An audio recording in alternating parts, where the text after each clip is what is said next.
So why did UCLA send out multiple depth charts for their Week 3 game against NC Central? And why does it not say Dante Moore is the starter?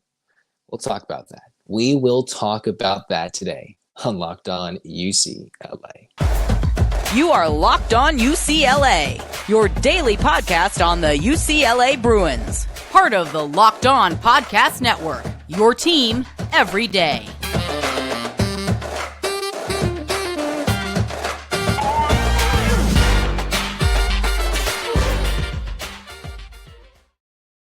Welcome, everybody, to the Locked On UCLA podcast. I'm your host, Zach Anderson-Yoxsimer. Thanks for tuning into this episode. Thanks for making it your first listen each and every day. It's free where we get your podcast, and it's available on YouTube. Thanks for your support. Thanks for making this, thanks for tuning in. If you saw the tail on YouTube, you probably saw the cat with her tail trying to sneak in on the episode of Locked On UCLA. If you're listening, then I'm sorry you missed out. You're going to have to go to YouTube and watch the show as well, because sometimes you miss the cool graphics or the kitty appearances or any other wacky things that happen in the background of this show. Thanks for tuning in. This episode is brought to you by Game Time. Download the Game Time app, create an account, use the promo code LOCKEDONCollege for $20 off your first purchase.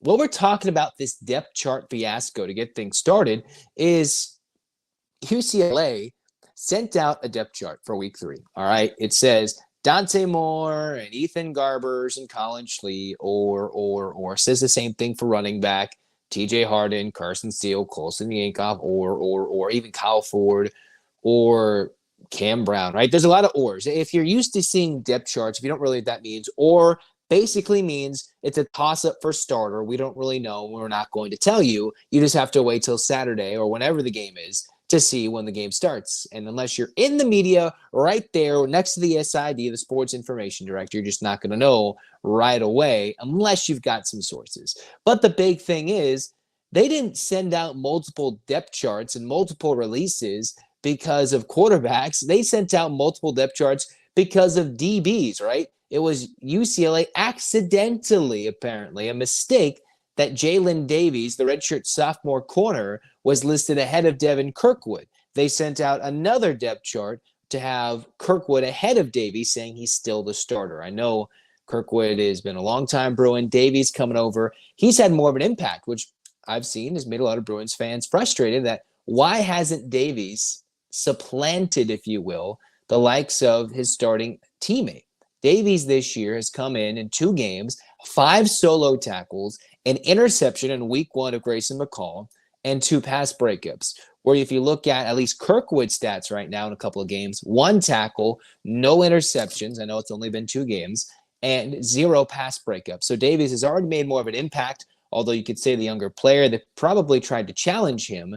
But for UCLA, they haven't put Davies out there. I was wondering, hey, why does UCLA not utilize Davies more often, at least put him in the starter in a depth chart?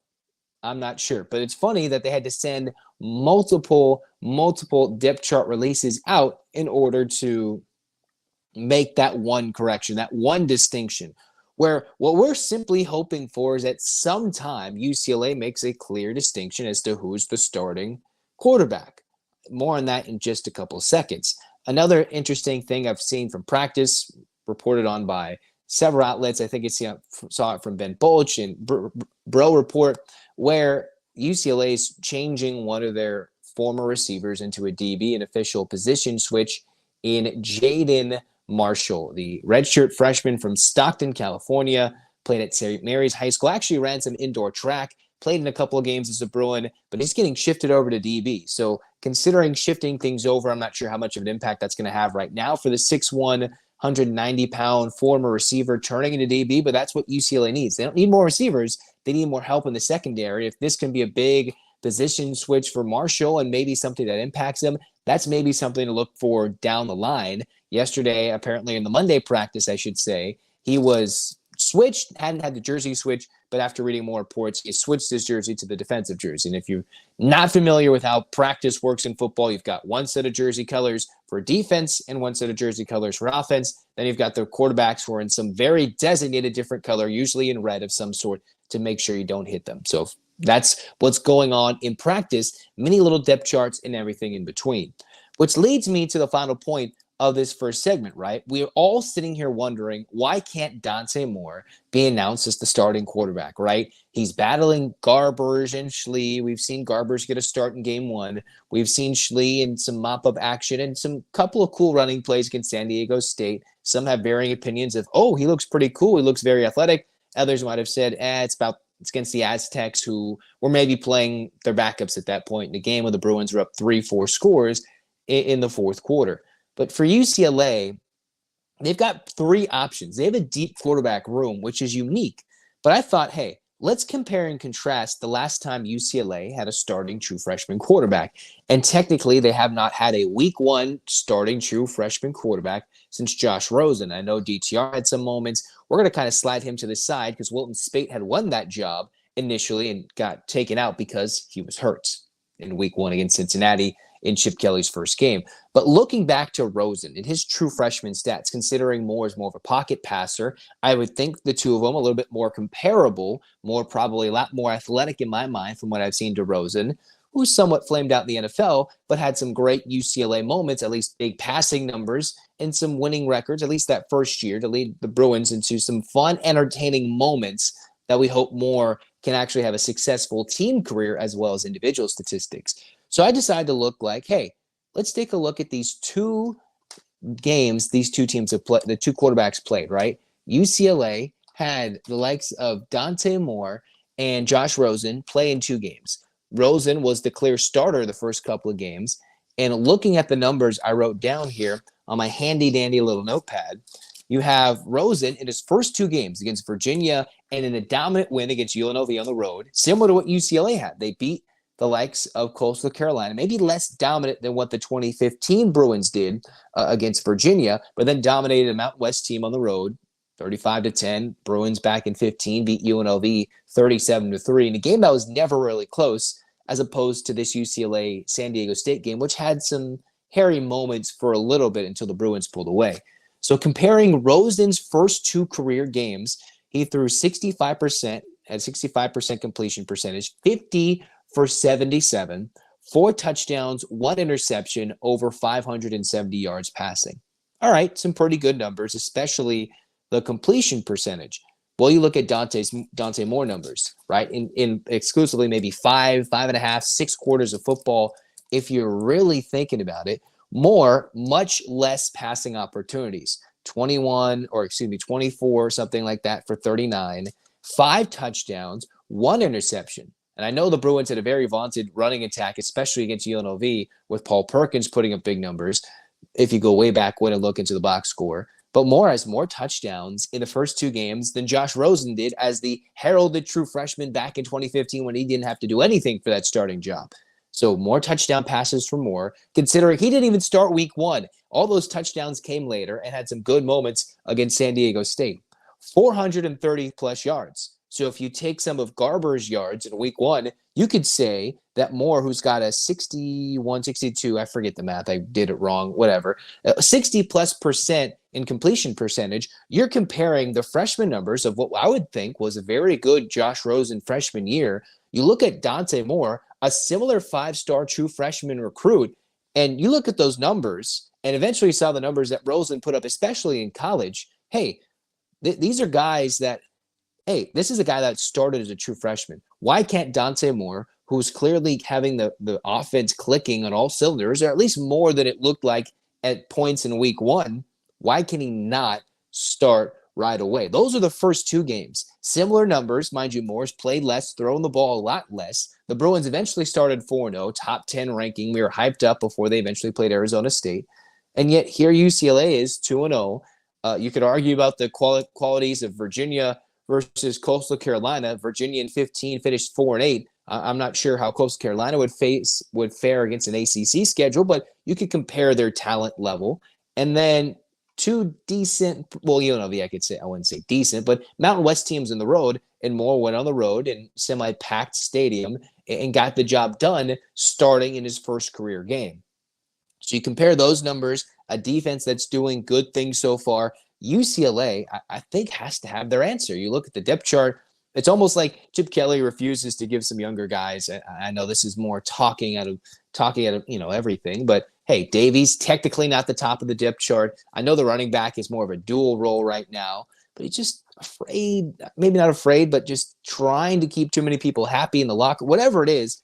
Moore just hasn't apparently earned the job, where there's something that he doesn't know the offense that just has not come to the light of day yet as to why he's not starting. Because if you see these numbers, Josh Rosen was a pretty good UCLA quarterback. We're not going to even go into the NFL because that's not what we're talking about. We're talking about his career here and now in Dante Moore versus Rosen. I think those are numbers that clearly state, hey, Moore's ready for the moment. If you give him more opportunity, pun intended, I think UCLA can take off in what will be a very unique, competitive swan song in the Pac-12 conference. And while I'm not saying they're going to go win the Pac-12 conference or even make the championship game, there's still many tests and even tougher tests than we realized before the season started. Hey, those are unique. This depth chart should reflect that.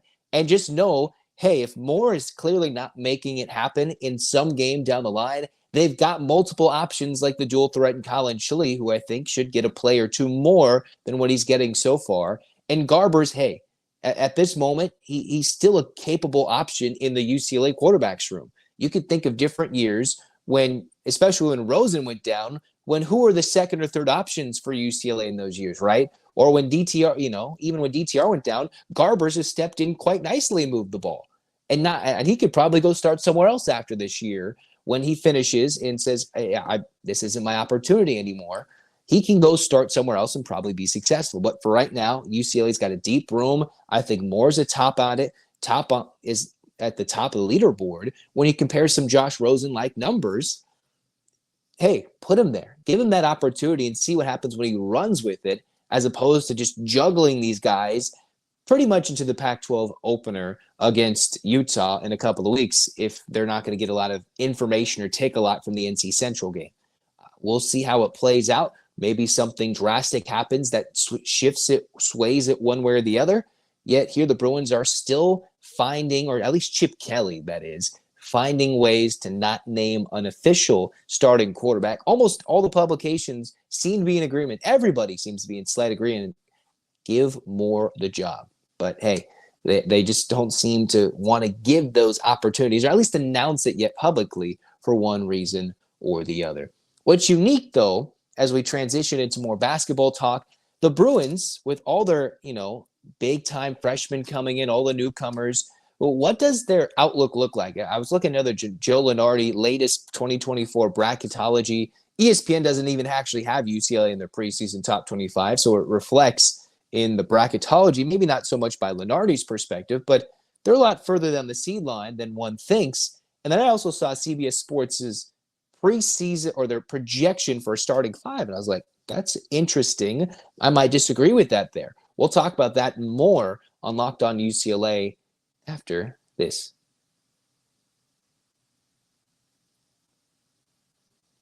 Again, this episode brought to you by Game Time. Download the Game Time app, and hey, you can maybe get some money off, $20 off Game Time when you get an opportunity to go get some tickets at some games, right? When you're looking for some last-minute tickets against NC Central, they're the perfect place for last-minute tickets, right? You don't need to plan months in advance. I know you didn't plan months in advance to go to this NC Central game, but if you want to see all the Bruins in person, probably a fun game, the Black Excellence game. They play another FCS HBCU team in NC Central. This is the team that beat Deion Sanders and Jackson State in the Celebration Bowl. It's one thing to go play Alabama State. You're going to want to be in there, so go to Game Time and check it out. They've got deals on games right up to the day of the event, and they've got the Game Time guarantee, always getting the best price. If you find seats in the same section and row for less, Game Time will give you 110% of the differences. You can snag the tickets without the stress with Game Time. Create an account, get the app, use the promo code LOCKEDONCollege for $20 off your first purchase. Again, terms apply. Create an account, use the code LOCKEDONCollege for $20 off. Download Game Time today. Last-minute ticket deals. Go Bruins fans to the Rose Bowl and cheer on the Bruins to 3-0. It's the lowest price guaranteed with Game Time.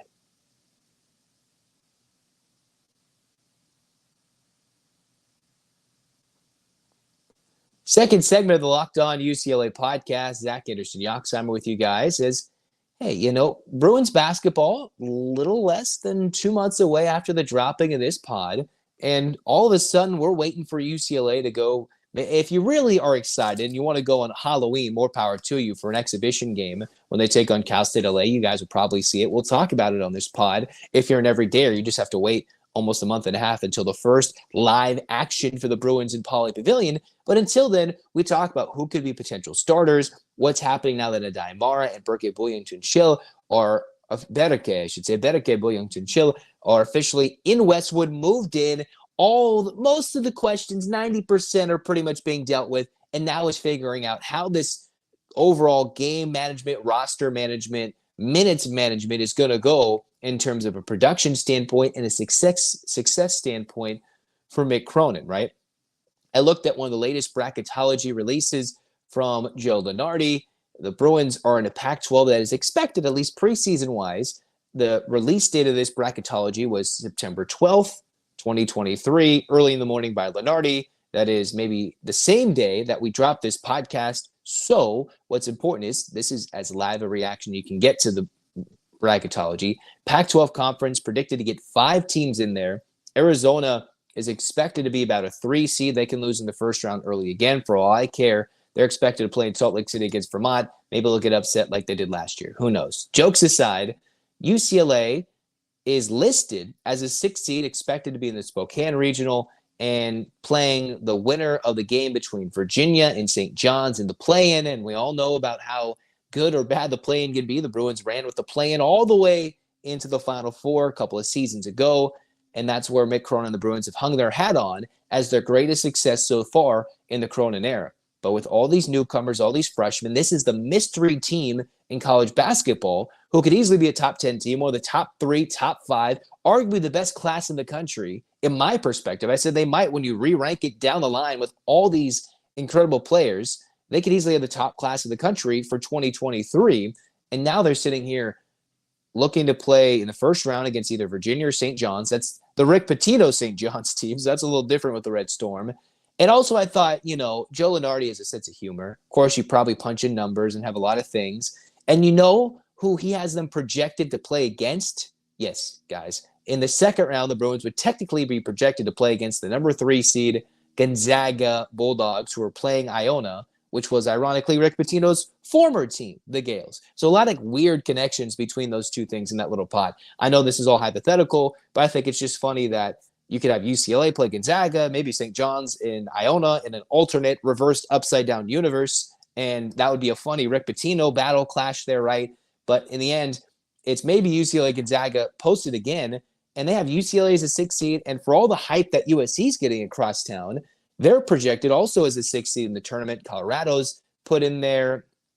And then I believe Oregon is somewhere in there as well as a 9 seed. Colorado also a 9 seed. So this is a interesting year for UCLA hoops, because then when you dive into what the projected lineup is, there's so many different thoughts. I've gone back and forth. The Bruins who can go big, who can go small, who can mix and match, depending on the team who they need on the floor against the opponent. The starting lineup probably will be different at least 10 plus times in the season, I'm thinking, based on not even injuries, but just the different combinations Mick Cronin can employ, which is why you see the Lunardis of the world having UCLA as a 6 seed, bumped up from a 7 seed now that they've brought in all their recruits. They've all been ranked for the most part, from Berke to Adai and everybody else, getting some 3-4 star rankings up to a 5-star ranking, which Mara has. This is what CBS Sports has as UCLA's projected starting lineup. Bear with me. Comments maybe are, expected. Andrews is the starting 1. McClendon is the starting 2. Stefanovic as the starting 3. You've got Mara as the starting 4 and Bona as the starting 5. Coming off the bench would be Berke, Mack, the likes of Nuba, with Feeble, Vide battling for some depth roles with Devin and Brandon Williams, which is interesting because, hey, you're like, wait a minute. I'm thinking Vide might get more time as the backup too and might be slotted higher than what this article has in terms of from David Cobb, in terms of saying, hey, is Vide getting more love and run time depending on if he develops a jumper and some good defense or some college level defense? Or, hey, isn't Berke recently even being talked about as a starting quarterback, right? Or starting power forward or maybe small forward if the Bruins want to get really dicey and play extremely big. It's still a lot of things to talk about for UCLA and Mick Cronin with all the new assistant coaches, the player developments, all the communication, because the Bruins have a much bigger staff, shifting roles with Samovic gone, international players, 8 newcomers, 7 freshmen. And there's just so many question marks. And I almost completely disagree, maybe not completely disagree, but I'm thinking, hey, I think McClendon might be coming off the bench and utilizing a different role. He could be key, as I've talked about before, but I'm thinking, hey, maybe UCLA is going to go with someone else as the starting 2 or shift it differently. I thought we've talked about how Mac is his scoring important. Does that lead to a starting role? Maybe not initially as the true freshman who puts up a lot of points, but needing more efficiency based off his Spain trip. I don't necessarily agree with this. Maybe Mar as the 5, Bone as the 4, or the half just center power forward combo, depending on offense/defense. Maybe the only thing I have a disagreement with here is McClendon being the starting 2, and depending on how he develops over the years, how he's slowly recovering from the ACL tear, he could easily be someone that works his way into the starting lineup maybe this year or later in a potential part of his Bruin career. It just all is up for grabs right now, and that's why UCLA is a mystery. You could have so many different combinations, right? You can go do the little Rubik's Cube, and you can have different little, it's not like everybody's got the same one. You can just do so many different combinations and be like, wait a minute, this lineup can look so many different ways, and all of them could arguably be effective, from big with the Berkes, the Maras, and Bonas in the same lineup, to maybe Berke could be a starting, could be the 5, and the Bruins play entirely small with a more guard-heavy lineup, including Andrew, Stefanovic, and Mac, all in this same type of lineup, right? So you wonder, what does that mean for Mick Cronin and company? I don't think they will be that low on the seed line. However, this is a trying time, and it would be a little off-putting to say directly they're a 1 or 2 seed. But I don't think they're necessarily a 7 or 8 seed. But all of those are possible in this season, depending on how they play early on in the Maui Invitational, how they play, on the road against Nova, how they handle a home game against Maryland, and how they navigate a probably tougher than we expect Pac-12 schedule, with a lot of roles that need to be defined with not too much time to do so, at least in the early part of the season before the schedule gets tough, like with the CBS Sports Classic, you get Ohio State. A lot of interesting games on this schedule to where UCLA has to figure out, what are we going to look like, or are we just going to be a rotating array of whatever we play, we're going to throw out the best possible lineup. We're going to do the Chip Kelly way, right? There's no set starting 5.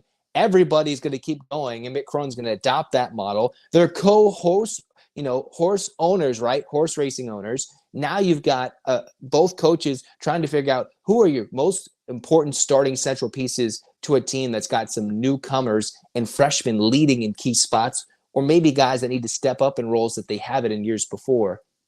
It will be a fun year for UCLA hoops, which is why we're going to keep talking about it, keep developing it, and just seeing the wide array of opinions and thoughts about UCLA hoops, because I'm not sure if they're a 6 seed. Maybe Lunardi's being nice, or he's being very doubtful. I don't know. But I don't agree with the CBS Sports model of the starting 5. It's just so many ways it could go.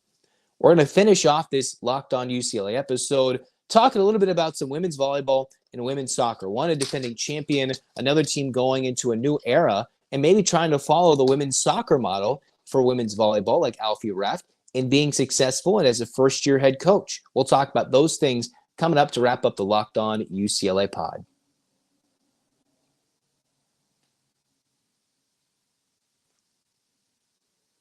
Well, the first week of the NFL has come and gone, but there's still incredible offers on and from FanDuel, America's #1 sportsbook. New customers right now can bet $5 and get $200 in bonus bets, $200 guaranteed. All customers who also bet $5 can get $100 off NFL Sunday Ticket. Mind you, there's still a whole part of the season to go from YouTube and YouTube TV if you want to get all the action from the NFL. So join FanDuel. It's the best time to do so right now. The app's super easy to use, betting on everything from spreads, player props, and more. All you have to do is go to FanDuel.com/lockedon and kick off the NFL season with an offer you don't want to miss. FanDuel, an official partner of the NFL.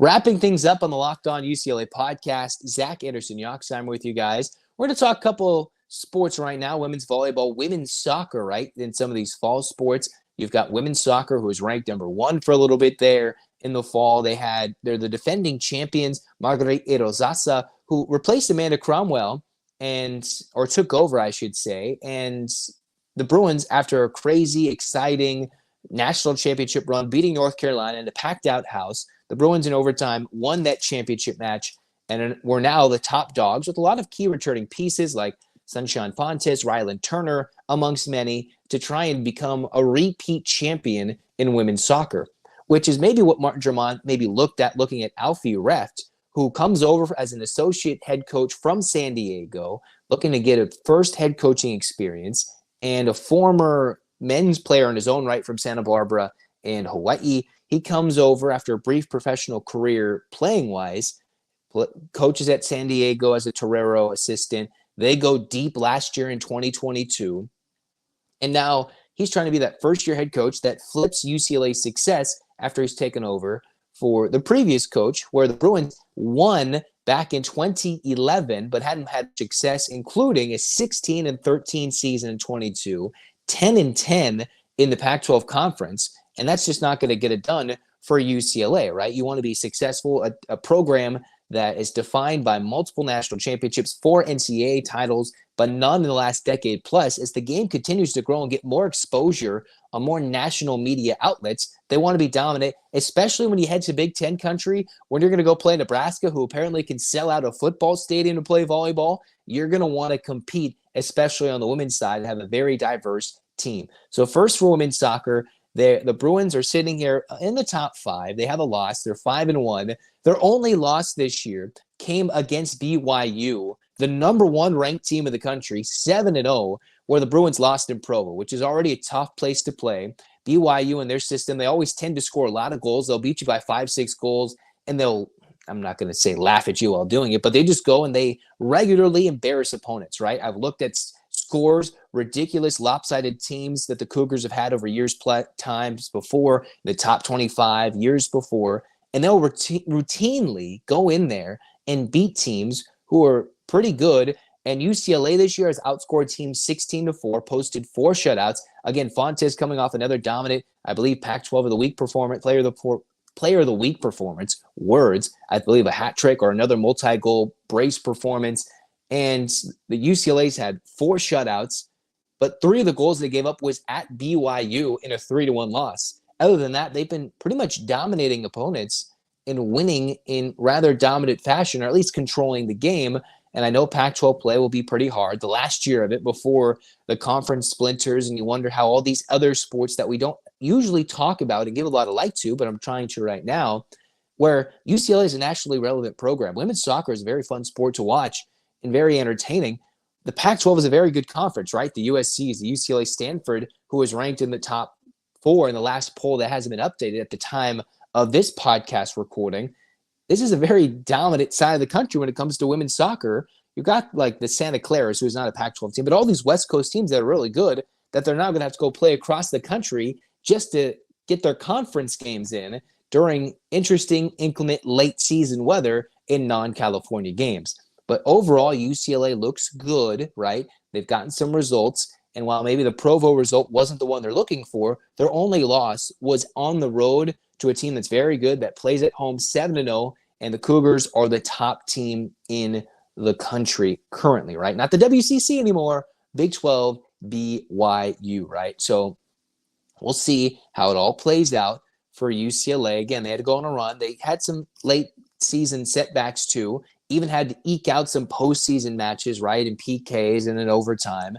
But maybe with some experience and the coach who's won in year 1, you can't win everything, but I think the Bruins will be okay in women's soccer-wise. We'll talk about them in bits and pieces here later down the line, but overall they're being successful. But now we kind of turn the page to women's volleyball to wrap up the pod, right? As I mentioned, the team is already coming off a slightly winning season, but a 10-10 Pac-12 record. And you had Cerny, who stepped down. So technically, Martin Drummond hasn't fired anybody. Goes out, finds Alfie Reft from San Diego.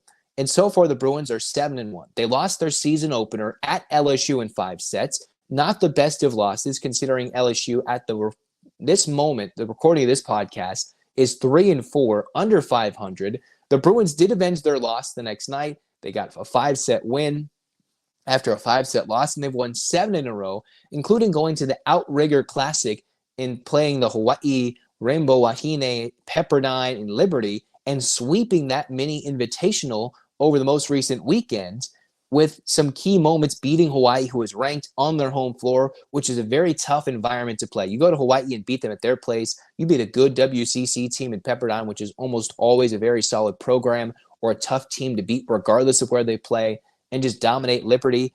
The Bruins are showing some signs with some key pieces this year that I was going to highlight.